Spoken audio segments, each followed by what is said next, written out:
Një aksident i rënd me pasojë vdekjen është regjistruar mbrëmjen e së premtes në aksin rrugor Lezhë kryqëzimi Rrilës, ku një automjet është përplasur me një motomjet. Si pasojë e përplasjes, drejtuesi i motomjetit, një 36 vjeçar nga fshati Baburlloi i Lezhës, ka humbur jetën në vendngjarje.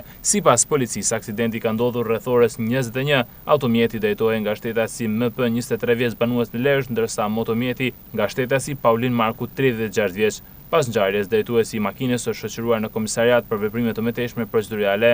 Në vendin e aksidentit, policia nisi hetimet. Ndërkohë, në njoftimin zyrtar të policisë së shtetit thuhet se rreth orës 21:10 minuta në aksin rrugor Lezhë kryqëzimi Rrilës, automjeti me drejtues autorin MP 23 vjeç banues në Lezhë është përplasur me motorin që drejtohej nga 36 vjeçari viktim banues në fshatin Baburlloi e Lezhës. Drejtuesi i mjetit është shoqëruar në komisariat për veprime të mëtejshme procedurale. Grupi hetimor ndodhet në vendin e ngjarjes dhe vjon punën për sqarimin e rrethanave dhe shkaku të aksidentit.